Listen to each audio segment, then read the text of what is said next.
What to do after sleeping with my nemesis? I casually tossed a stack of cash at Tony as medical expenses, but he just smiled and said, "I don't want this. Take it or leave it. What I want is for you to take responsibility." Looking at Tony's determined expression, I couldn't help but twitch the corners of my mouth. Damn it.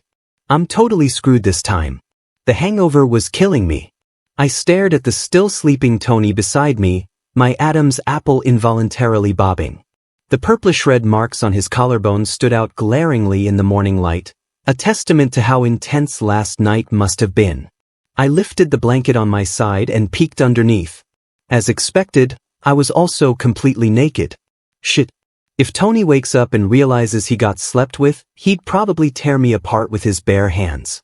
But just as I tried to move and sneak out, a sharp, indescribable pain shot through me. I froze, eyes widening in disbelief. I got slept with? I'm the one who got slept with. Tony! What the hell? I shouted in rage, landing a hard slap across his sleeping face. The crisp sound echoed, just enough force to wake him without causing damage. Tony opened his eyes, greeted by my blushing face, and immediately burst into laughter. Well, now you have to take responsibility. His lazy voice sharply contrasted with my furious tone. I glared at him with all the anger I could muster. Take responsibility? Are you insane? Tony wasn't the least bit annoyed. He just lay there, propped up on his elbow, looking at me as calm as ever. Evidence is clear. Tony sat up leisurely, his fingertips tracing the scratch marks across his chest. When you were yanking on my tie last night, you weren't so mean. He pointed to the hickeys scattered across his body, putting on a pitiful expression. The corners of my mouth twitched as I desperately tried to remember what happened last night, but I had blacked out. I remembered nothing. Tony unlocked his phone and showed me the call history. I had indeed called him last night. Bits and pieces of hazy memories started flashing through my mind. Under dim lights, I grabbed Tony by the collar and kissed him fiercely. In the room, I straddled him, leaving kiss marks all over his body. I stood frozen, face turning bright red. Damn it. Alcohol truly is the devil. I'm totally screwed now. So, how are you planning to compensate me? Tony leaned in a little closer, eyes filled with anticipation. Compensate you? You shameless bastard. I grabbed my wallet in such a rush that it snapped open, a few bills spilling out. Tony leaned back against the headboard, the blanket loosely hanging around his waist, his entire body exuding satisfaction, especially that fresh bite mark on his collarbone. It was downright obnoxious. Medical expenses. I pulled out a few large denomination bills and slapped them onto his chest. I sat at my office desk, still fuming. Damn it. Tony and I had been archenemies since we were kids, but for some reason we ended up in the same schools, the same classes, and even the same dormitory all the way from elementary school to university. How could there be such a ridiculous coincidence? What university are you applying to? I asked Tony, desperately wanting to avoid him. Melbourne University. What about you? Cambridge University. There's no way I'm going to the same school as you. I glared at him, wishing I could be rid of this shameless jerk once and for all. But after summer break, we were standing in front of the gates of Melbourne University, acceptance letters in hand, staring at each other in disbelief. And later, we found ourselves holding the exact same dorm room key, staring at each other again at the door. That was the start of our tragic university life. Tony dragged me along to everything he did, and he shamelessly slept in my bed all the time, claiming it was just to disgust me. The worst part? Tony kept stealing my dates, which left me perpetually single. But I did the same to him, so we eventually formed a twisted sort of agreement. We both stayed single. Pure and untouched. It was oddly liberating. After graduating, I started my own company with help from my family. Tony, on the other hand, built his own law firm from the ground up. And of course, he set up shop right near my office, ensuring we still ran into each other regularly. I was convinced he did it on purpose. Even after graduation, we were still inseparable. And somehow, Tony got chummy with my staff, showing up at my office whenever he felt like it. He wandered around my office like some uncivilized monkey, touching everything. I started calling him Bulala the Magical Fairy. On second thought, he wasn't even worthy of that title, just a regular pest. Tony, you're pretty famous. I know. You're obsessed with my charm too, aren't you? Fine, not only is he devious, but his skin is thick as concrete. But I can't say there were no benefits. At the very least, my stomach was happier. I often got so busy with work that I forgot to eat. Once Tony found out, he started bringing food to my office all the time. Didn't it? Couldn't finish it, didn't want it to go to waste, so I brought it over. Eat up. I just learned how to make this, try it out. His excuses were endless, and eventually he just stopped bothering to explain. I asked him why he did it, and Tony would always reply with a grin, saying he was cultivating future business. If your company screws up, you can always come to me, he'd say with a wink. I just laughed it off. My legal team wasn't exactly pushovers. But Tony didn't care, he still did it. And I had to admit, his cooking was damn good. It seemed like since university, our fights had lessened, and things felt more harmonious. Even though we still spat venom at each other regularly, when things got tough, we had each other's backs. But what the hell happened last night? How did things escalate to the bedroom? The office door swung open, without knocking as always. Tony strolled in with that grin of his, carrying lunch. I looked up and sure enough, there he was, waltzing over with a smile. Get out. I don't want to see you right now. I looked back down at my files, ignoring his existence entirely. But Tony ignored me too.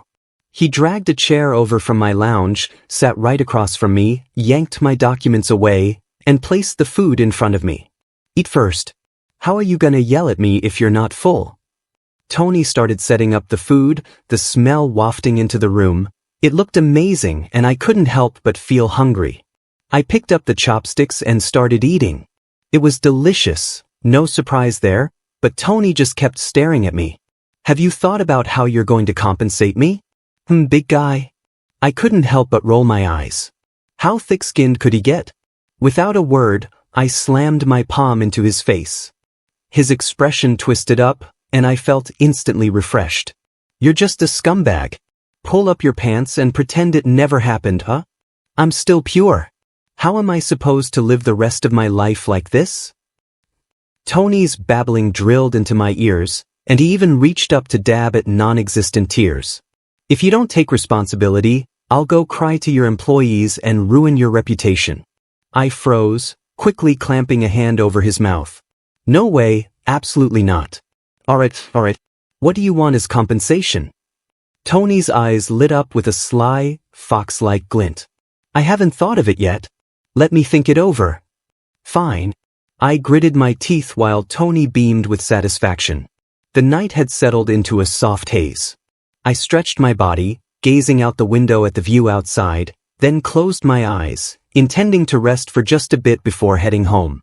Unexpectedly, I fell asleep right then and there. I'd been exhausted lately, rushing from one thing to another with barely a moment to catch my breath. Plus, Tony had spoiled my taste buds with his cooking. I was getting a bit thinner. I slept soundly, completely unaware that someone had walked in. In the middle of my peaceful slumber, I felt someone tugging at my eyelids. Someone was actually pulling at my eyelids while I slept. I didn't even need to guess. I knew it was Tony. Too lazy to open my eyes, I swatted at the air a few times as a warning. Don't touch me, I want to sleep a bit more. Tony's lazy voice drifted into my ears. It's getting late. I'll take you home. You can sleep in my car for a while. I stretched, forcing my eyes open despite still feeling groggy. Tony was sitting casually on my desk, watching me. I smirked but stayed slumped in my chair. Well then, I'll trouble Mr. Allen, I replied dramatically. Look at you, so lazy. Well, since Mr. Allen called me lazy, I don't even want to walk down the stairs now. I wonder if someone would be willing to.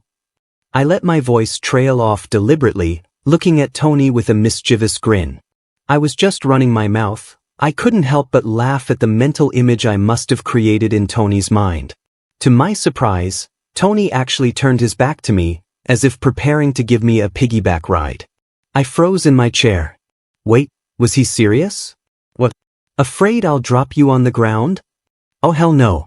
Hearing that, I didn't hesitate to hop on. Who's afraid of who? Tony's back was firm against my chest, his body warmth seeping through his thin shirt. He purposely jolted me a little, making me tighten my arms around his neck in panic, practically clinging to him. Tony! You fucking... I snapped, twisting his ear, only to hear his low chuckle that sent a shiver right through my chest. His hands, which were holding onto my thighs, suddenly tightened. His fingertips grazed my inner thigh, causing me to stiffen all over. Let go! I hissed, my voice low and trembling, though my ears had already turned scarlet. What are you afraid of?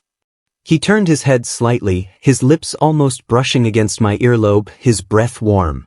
There's no one around. My heart skipped a beat. I tried to pull away, but he swayed deliberately, forcing me to cling to him tighter. His hair brushed against my chin, smelling faintly of shampoo mixed with a light aftershave, a scent that made me dizzy. The office glass reflected our image. Him carrying me on his back, my entire body practically melting into his silhouette, as if completely engulfed by him. Colin, he suddenly called my name, his voice low and husky. If you keep squirming, I really might lose my balance. That's when I realized that my knee had been unconsciously brushing against his waist. I immediately froze. Without thinking, I pinched his ear hard. He groaned, but his grin only grew wider. His palm squeezed my thigh just firmly enough to make me twitch. Tony, you're so dead. After fooling around at the office for a while, I finally got into Tony's car, laughing at his red ears that I had ruthlessly twisted. I leaned back in the seat comfortably.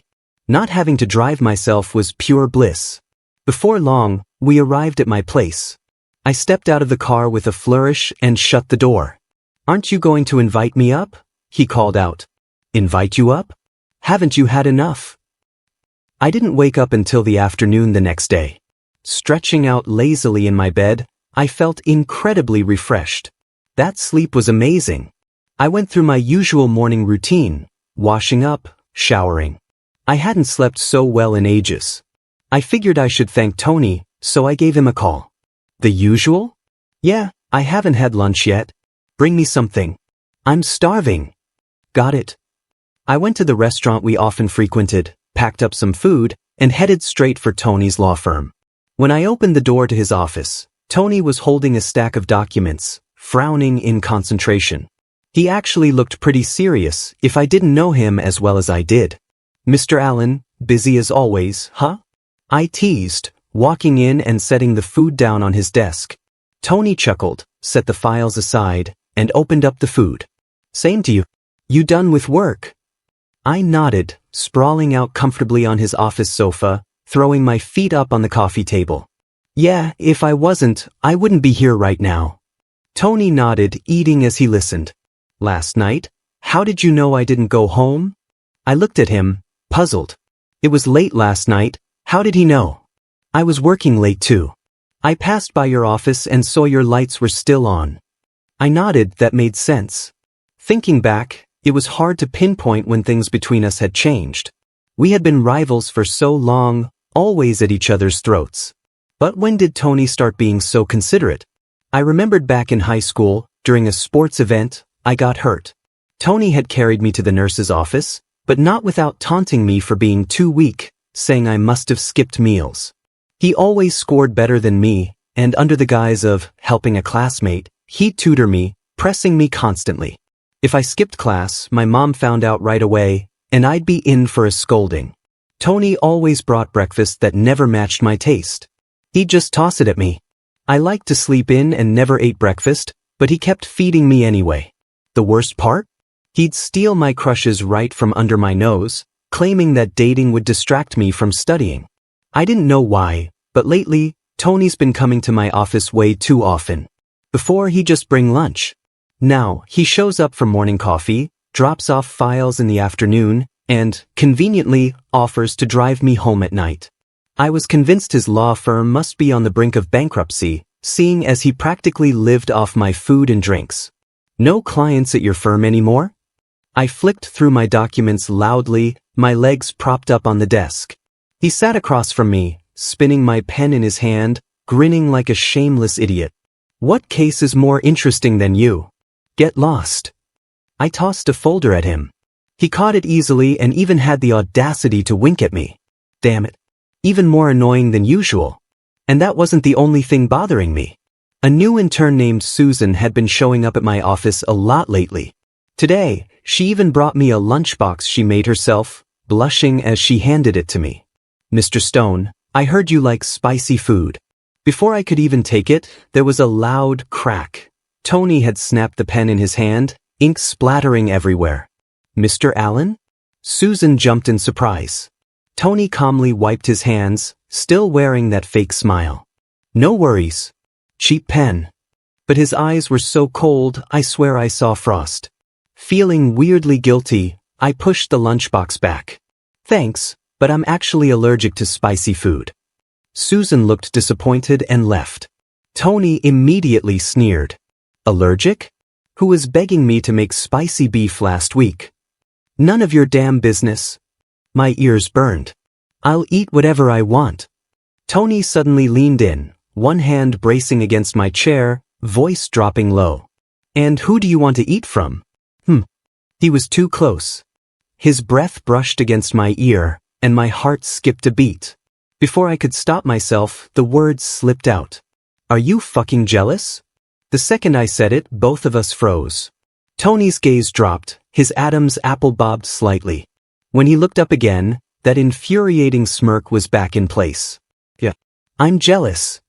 His fingertips gently hooked under my chin. So, Mr. Stone, how are you going to compensate me? Compensate your ass. I kicked him hard. He laughed as he dodged, but as he turned, I caught a glimpse of his smile fading. Was he unhappy? I touched my chest, feeling the rhythm of my heartbeat. It was fast. I couldn't deny it. Tony was always like this. But what did it even mean? I couldn't figure it out, so I decided not to think about it. After work, I went out to a bar with some friends, surrendering to the wildness of the night. Where's Mr. Allen? Why bring him up? Wow, after all these years, how have you two still not ended your love-hate relationship? I frowned and swung at the guy's head, but he dodged easily, grinning at me with that gossipy look. You know, if the rivalry lasts for more than 7 years, it's no longer rivalry. He gave me a knowing look, one that I couldn't quite understand. What the hell else could it be? A gay relationship. I choked on my drink, nearly coughing up a lung. What kind of nonsense was that? I rolled my eyes so hard they could have gotten stuck. I heard Tony was jealous today? He waggled his eyebrows, clearly eager to switch topics. He's just insane. Purely trying to piss me off. I yanked my tie loose, feeling annoyed. Sure. He snorted. Then why have you checked your phone 8 times in the past half hour, huh? Waiting for his message? Bullshit.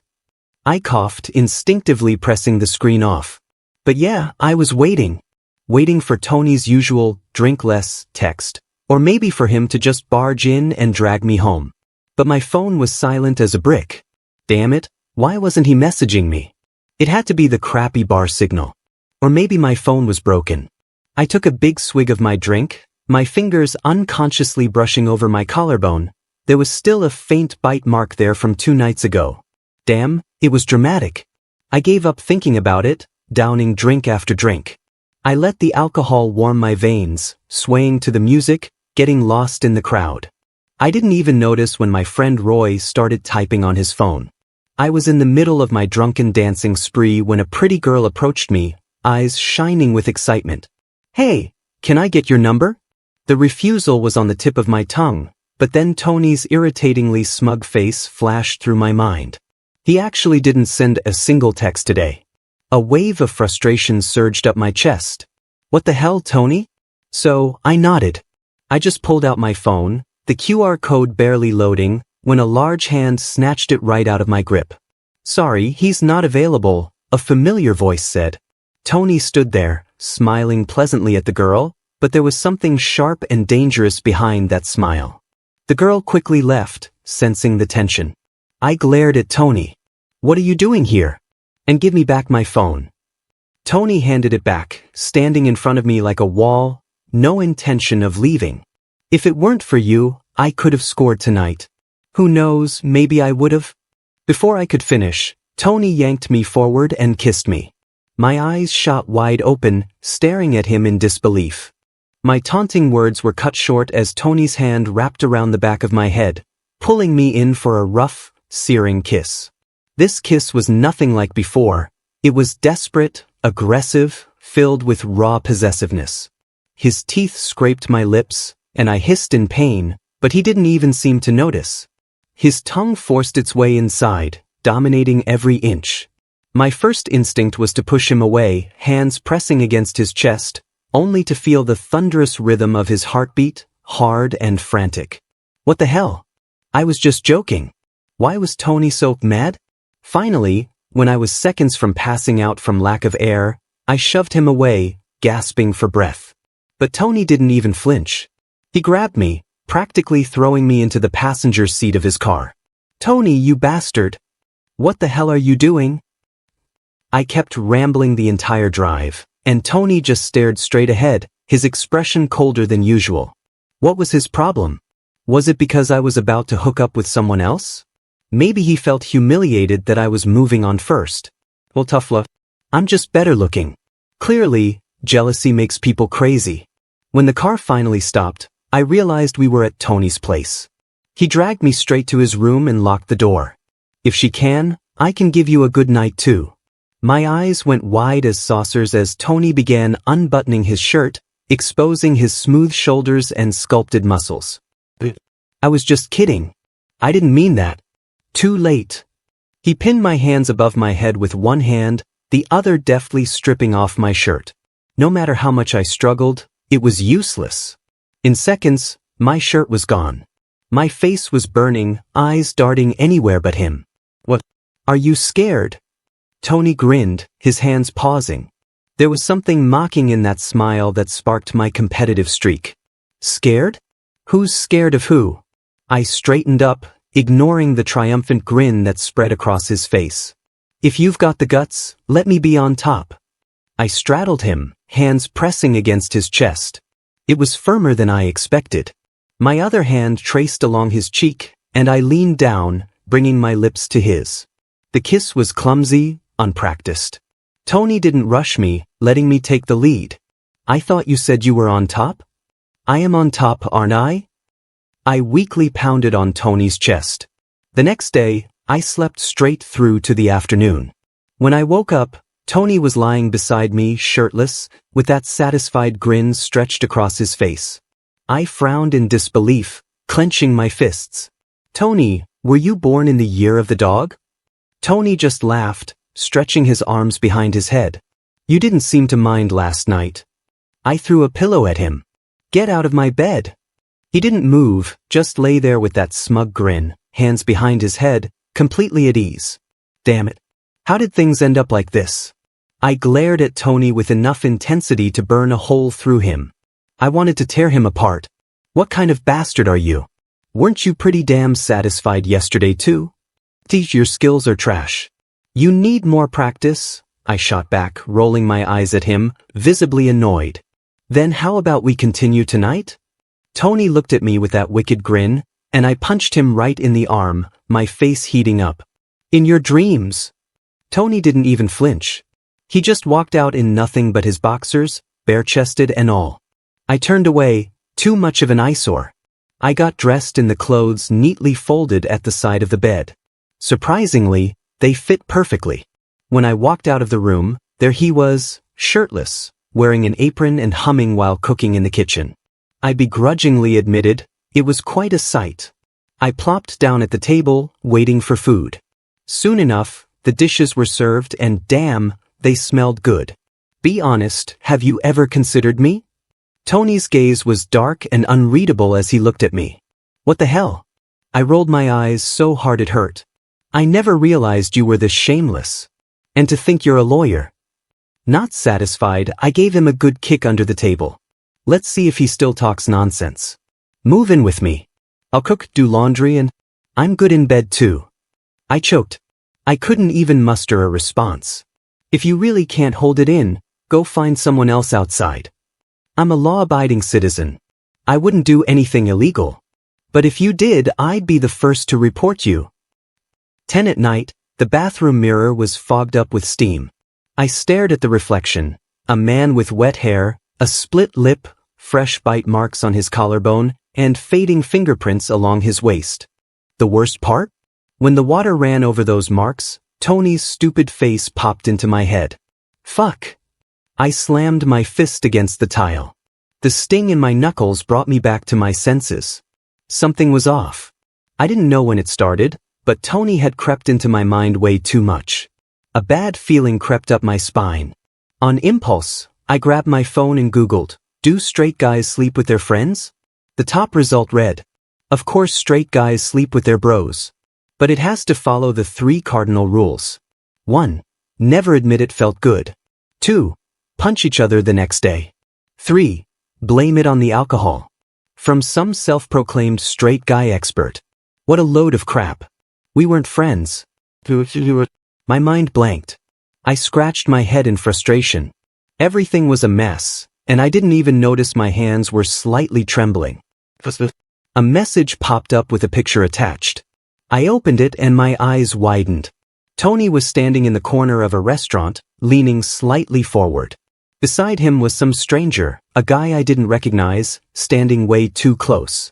The guy even had his hand on Tony's tie. Captioned, "Mr. Allen's new flame?" I stared at the photo, my fingers hovering over the screen for 2 seconds before I scoffed and swiped it away. Like I give a damn. "Mr. Allen has a date tonight, huh?" Roy's teasing voice crackled through the speaker, and I clenched my fists. But despite the irritation in my voice, I found myself getting dressed quickly, even pulling out a brand new suit I just bought. I stared at the guy in the photo, comparing myself with him. Was he better looking than me? Tony's taste must be trash. Tony's smile in the picture was too bright, too happy. What the hell was he smiling about? I couldn't stand it anymore. I grabbed my coat and stormed out the door. I was going to see for myself what kind of crap Tony was pulling.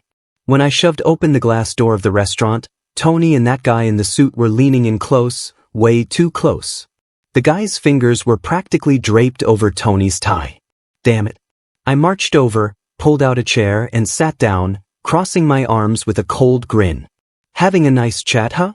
Tony looked up, his brows arching in surprise. "Mr. Stone." The guy in the suit glanced at me, clearly confused.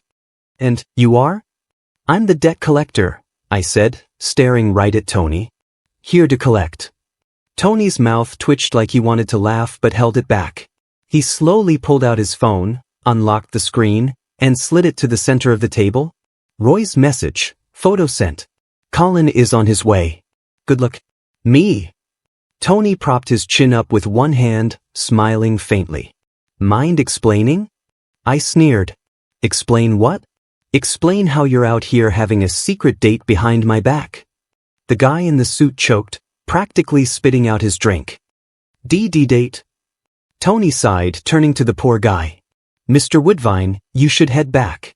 We'll discuss the contract tomorrow." The guy made a hasty exit, clearly rattled. Tony turned back to me, locking eyes. I felt a bit embarrassed under his gaze, but hell if I was going to back down. "Wow, even got dressed up for me." He leaned back, his smile growing wider. "I'm flattered, Colin." I rolled my eyes. I was still pissed. "I just can't stand you lying to people." "Lying?" Tony raised his eyebrows, staring at me with that unwavering gaze. "Sleeping with me on one hand and chasing guys on the other. You're a scumbag." To my surprise, Tony burst out laughing. "Are you jealous?" As if, I'm straight. I just don't like it." I trailed off, clearly lacking conviction, but I held my ground. "All right, my dear straight man, we were just talking business. Are you still mad?" Tony looked at me earnestly, his eyes sparkling like they were holding stars. "I want late-night snacks." "Of course, whatever you want. After all, Mr. Stone traveled all this way, it's only right." I scoffed, lifting my head proudly. Because of work, I had to go on a business trip for a week. Honestly, the thought of not seeing Tony for a while really brightened my mood. But late that night, someone knocked on my hotel door. Who the hell is it? I scratched my head, groggy and irritated. Who the hell was bothering me in the middle of the night? I swung the door open, and there was Tony, standing there in the doorway with that stupid grin. He was wearing the most flamboyant outfit I'd ever seen, practically strutting like a damn peacock. Oh, come on. I'm out of town and you're still here? I'm here for a vacation. Isn't that convenient? Saved me the travel costs. You're broke. Tony ignored my rant, stepping right into my room and closing the door behind him, that same stupid grin plastered on his face. Then what if you suspect I'm out there dating around? If I stick by your side, I can clear my name, right? Tony looked at me with those pitiful eyes. I couldn't bear to look at him. I wasn't going to deal with it. I flopped back onto the bed and went right back to sleep, not caring what he did in my room. Tony walked into the bathroom, the sound of water running lulling me to sleep. I was out like a light, completely unaware that Tony had climbed into my bed, wrapped his arms around me, and fell asleep right beside me. The first thing I saw the next morning was Tony's face. What the hell? How did this guy end up in my bed again? I twisted his ear hard, yanking him out of his slumber. You better move out or I'm gonna kill you. Then I guess I'd die happy in your hands. Tony gently pulled my hand away, his eyes crinkling with that stupid grin of his. Damn it, how could he be so shameless? We got dressed and headed out for breakfast, surprisingly peaceful. That entire week, it was project meetings during the day, and Tony dragging me out to have fun at night. Bars, live houses, all kinds of restaurants. The project was a success. We had all the fun we could squeeze out of the city. It was great. We sat on the beach, the sand cool beneath us, empty bottles strewn around us. We drank a lot, both of us a bit tipsy as we stared out at the water. I took another swig of beer, the burns sliding down my throat, almost as warm as the shoulder pressed against mine. Colin. Tony's voice broke through the sound of the waves, blending with the wind, soft and indistinct. What do you think, this is between us? I turned to look at him. The moonlight traced his features, casting shadows from his eyelashes that hid his eyes. Only the tension in his lips betrayed any emotion. What do you mean? I played dumb, kicking some sand with my foot. Rivals? Enemies? Or what? He turned his head fully, eyes locking onto mine. They were dark, darker than the night sky. My heart stumbled, the alcohol rushing through my veins, making my ears burn. The waves crashed louder, almost rhythmic, like a countdown. Or maybe you have a crush on me, I blurted out. I froze. Tony did too, for a split second, before a low chuckle escaped his lips. He reached out, his fingertip brushing the corner of my lips, where beer still lingered. What do you think? Think my ass. I slapped his hand away, but he caught my wrist instead. His palm was hot, fingertips calloused from years of writing, pressing into the sensitive skin of my wrist. It sent shivers down my spine. What about you? His voice was low, barely a whisper, but clear and precise. What do you feel about me? A wave suddenly surged up the beach, cold water splashing against my feet. I flinched, but I couldn't tear my eyes away from his. What do I feel? It's that stupid smile when he brings me food. It's that instinct to call him when I'm drunk. It's that even when I yell at him to get lost, I never actually mean it. Ugh, you're so annoying, I muttered, turning away and mumbling into my beer bottle. But I guess you're all right. Tony's thumb pressed down on my wrist bone, firm but not painful. It felt almost like a confirmation. Colin, he leaned closer, our noses nearly touching, his breath smelled of beer and something warm. Dare you to tell the truth? What truth? That you actually... He paused, his lips curling into a grin, kinda like me too. My eyes went wide, heart pounding in my chest like it was trying to shatter my ribs and break free. Narcissist. I shoved him away, but I pushed too hard, and I ended up tumbling back into the sand. Tony burst out laughing, and before I could even get back up, he was already on top of me, hands braced on either side of my head. Grains of sand spilled through his fingers, landing in my hair, itchy and warm. Not gonna say it? He leaned in, his nose brushing mine. Then I guess I'll just have to ask in another way. His lips crashed down onto mine, salty from the sea breeze and bitter with beer. I didn't expect Tony to suddenly scoop me up, carrying me back towards the hotel. My arms instinctively wrapped around his neck, and on impulse, I pressed a kiss to his throat, right where his pulse thudded. Not long after, I was thrown onto the bed, and his kisses came back with a vengeance, fiercer, more possessive. I relaxed under him, my mind swirling with nothing but thoughts of him. Do you like me? Nope. Nope means you don't hate me, right? I stared up at Tony, dazed, and nodded without thinking. Tony's eyes lit up like he'd just won the lottery. That night, he was unstoppable.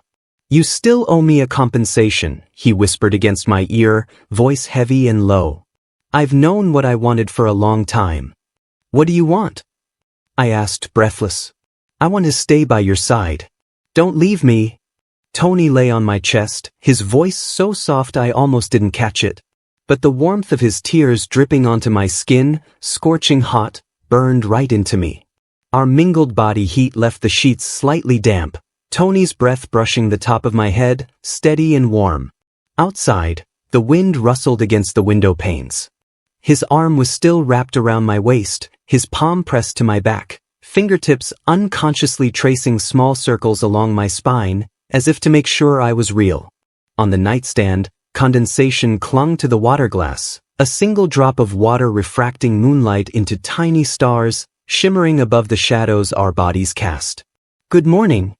Tony watched me wake up in his arms, pressing a gentle kiss to my forehead. My face flushed red, and I instinctively buried it into his chest. Damn it, why was it so intimate? Then I felt his lips press another kiss on the top of my head. I punched him through the blanket. Get up, breakfast is ready, babe. Tony patted my ass through the blanket. God, how shameless. What the hell was happening? Just yesterday we were drinking on the beach and now we were in bed? I grabbed my hair in frustration. It had to be the alcohol. Definitely just the alcohol. We eventually went back home, and Tony shamelessly moved into my place. He even slept in my bed. He cooked, did the laundry, made tea, brought snacks. He basically turned into my personal maid. And he was loving every second of it, always with a big smile on his face.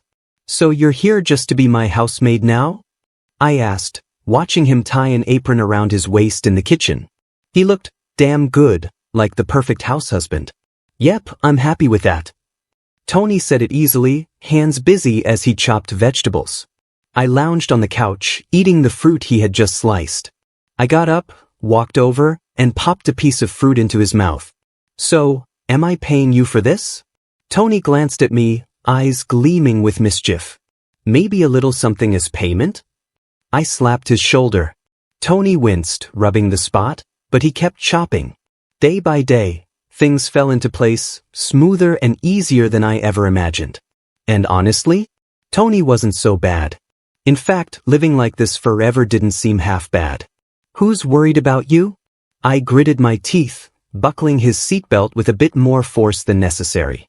My fingers brushed against the burning skin of his neck, and I instinctively pulled back like I'd been shocked. You're burning up. Might as well let you catch fire. Tony suddenly grabbed my wrist, his grip surprisingly strong.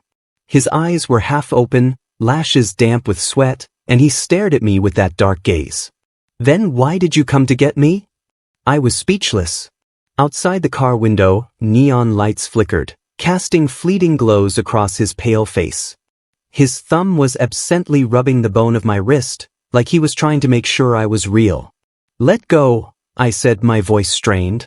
If you keep talking, I'm throwing you out on the street.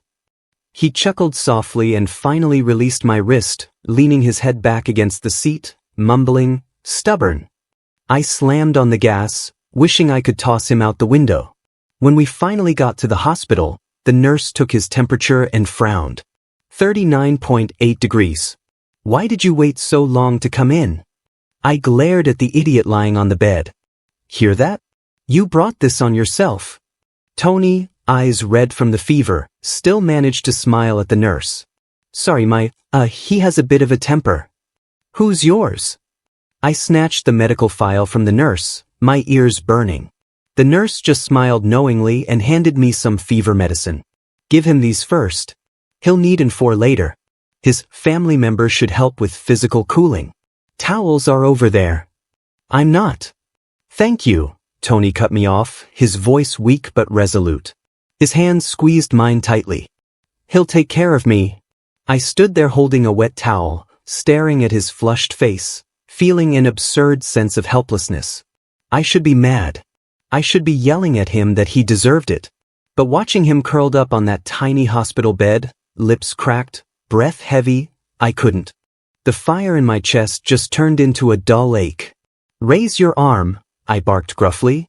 Tony obediently lifted his arms, letting me wipe down his neck and under his arms. When the towel slid over his collarbone, he gasped, gripping my wrist. Cold. Deal with it. I snapped, but my hands moved more gently. Tony watched me quietly, his fever-bright eyes softened. For once, you're actually listening to me. Before, it was always me saying, Colin, eat your food. Colin, wear more layers. His voice was rough, throat scorched from the fever, but his eyes sparkled with laughter. Now it's your turn to take care of me. I froze, the towel dripping onto the floor. When had he slipped into my life so deeply? He remembered how I liked my coffee, knew I was allergic to chili, and even slept on my office couch when I pulled all-nighters, not saying a word. I yanked his hospital gown aside, roughly rubbing alcohol on his collarbone. There was a faint scar there, a thin white line left from the time he took a broken bottle for me back in college. His hand had been drenched in blood, but he just grinned and said, Guess you owe me one now. Tony, I leaned in close, my voice low. Did you do it on purpose? He stiffened, breath hitching, his eyes wide with alarm. What do you mean? College applications? I locked eyes with his flushed face. You said you were applying to Cambridge. So why the hell did you end up at Melbourne University? How do you explain that acceptance letter? The harsh hospital lights glinted in his eyes. He turned his head away, coughing, his Adam's apple bobbing with each swallow. Cut-off adjustments. Bullshit. I gripped his fevered wrist tightly, my eyes narrowing. Roy told me you were asking about my college choices back then. I was too stupid to believe him, thought it was a joke. The air grew still. Footsteps of nurses echoed and faded, muted by the automatic doors. Tony's lashes trembled violently, sweat sliding down his temple into his hairline. Yeah, he finally breathed out, his voice soft like a sigh. I was afraid I'd never see you again. I stood there frozen. This guy who used to bump me on the court, doodle turtles all over my textbooks, was now lying in front of me, vulnerable as if he'd just confessed to a crime. So, you opened a law firm right next to my company? Brought me lunch every day. My throat was tight. All of that was? Yeah, he interrupted, his fevered lips stretching into a bitter smile. It's been over a decade. It's the only way I know how to get close to you. A sharp, wrenching pain twisted in my chest. I remembered him skipping classes, climbing over the school fence just to bring me medicine. I remembered him calling it leftovers, but always ordering food exactly to my taste. I remembered that night I drunkenly grabbed his tie, and his eyes weren't shocked. They were satisfied. Idiot. I yanked the blanket over his head, but my hands were shaking. You're talking nonsense. Must be the fever. Laughter came muffled from under the blanket. His hand reached out, blindly searching until he found my pinky, hooking onto it. So, will you take this idiot home with you? Just then, the nurse pushed open the door. Room 3, time to change the 4. She paused, seeing our intertwined fingers, and cleared her throat awkwardly. Would you like me to close the curtain? No need. I jumped back like I'd been electrocuted, accidentally knocking over the 4 stand. Tony laughed, even in the chaos, his eyes brighter than ever. When everything finally settled, Tony had drifted off to sleep. I touched my own face. It was hot, burning even.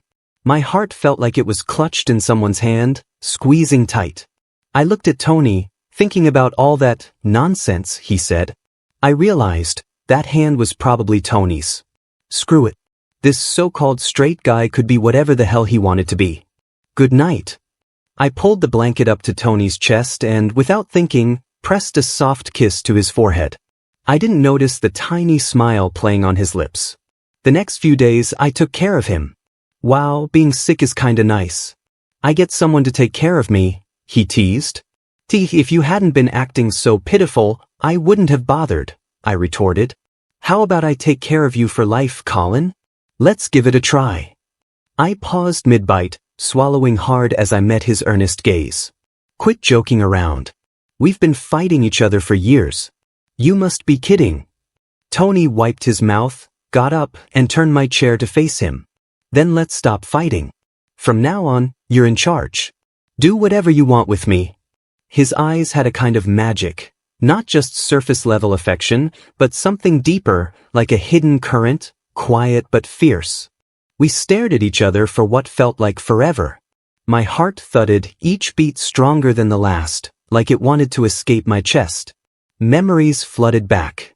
Those years of rivalry, those moments of forced indifference. Turns out, all along, it was just masked affection. We've wasted so much time, I whispered. Tony stepped closer. Then let's make up for it. I pulled him down by the collar and kissed him. That night I finally told him, I accept your compensation. His hands cradled my face and I could feel them tremble. Our kiss was soft and tender, like a first love, pure and perfect. This man, who usually dominated the courtroom with confidence and swagger, now looked like a nervous schoolboy handing in his homework. His fingertips grazed the edges of the documents, and I deliberately dragged out my response. But, I'm a guy. How am I supposed to marry you? Tony's eyes lit up instantly. He leaned in close, so near that our noses almost touched. The cool scent of mint toothpaste brushed against my lips. Then I'll marry you, he said. He grabbed my hand and pressed it onto the stack of papers. I'm bringing the dowry. Then I guess I'll reluctantly. Before I could finish, my voice cracked, betraying me. The tips of Tony's ears turned crimson, almost bleeding with color, yet he stubbornly kept his composure. I couldn't help myself. I hooked his chin with my finger. How about calling me husband? The sudden weight of him knocked me back into the down comforter, his warm lips brushing along my earlobe. Husband, he stretched the word out teasingly, the way he drawled it sending shivers down my spine. Does that work for you? His hands, defined and warm, slipped under the hem of my sleepwear. Or maybe... Tony! I tried to glare at him, but the moment he captured my throat with his lips, all my momentum vanished. Steam from the bathroom fogged the mirror, and droplets of water trailed down his back, sliding over taut muscles. By the time I was bracing myself against the sink, panting for breath, I heard his triumphant chuckle from behind. Now who was it that told me to call them husband? I could only stubbornly avoid his gaze. A wise man knows when to surrender. The days went by like that, one after another, blending seamlessly. Until one day I stumbled upon a box tucked away in the corner of our shared closet. I knew at first glance it wasn't mine, it was Tony's. Curiosity got the better of me and I opened it. Inside it was full of photographs of me.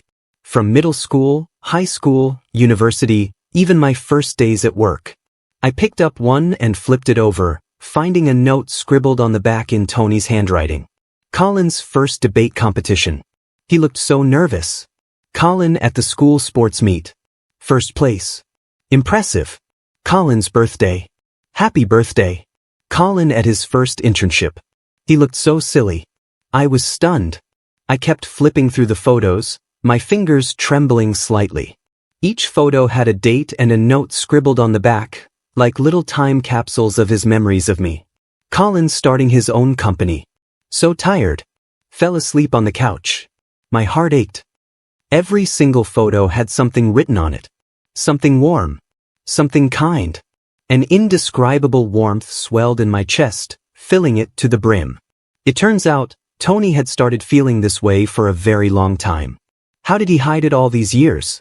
How did he manage to keep it so deep inside? I ran my fingers over the faded ink of one particular note, September 1st, 2009. He looks really good in his school uniform. It turns out the longest con isn't some elaborate scheme. It's when someone turns the flutter of a teenage crush into a lifelong romance. I don't know how long I stood there, staring at those photographs, until the door finally opened. Tony walked in, carrying groceries in one hand and a bouquet of fresh flowers in the other. "Hey, I'm back," he called out cheerfully. I stood there, clutching the photographs to my chest, and before I could stop myself, I rushed forward and wrapped my arms around him tightly. There was a strange ache in my chest, a kind of sorrow mixed with overwhelming warmth. Sticking with it for so long. "You must have had it so hard," I whispered against his shoulder. Tony seemed a little caught off guard at first, glancing over and finally noticing the open box and scattered photos on the floor. His expression softened and he gently patted my back, his voice tender. "It wasn't hard," he murmured. "And besides, if it's for you, I'd do it all over again." Vint. Thanks for stopping by. Subscribe and hit the notification bell so you don't miss out on any new videos.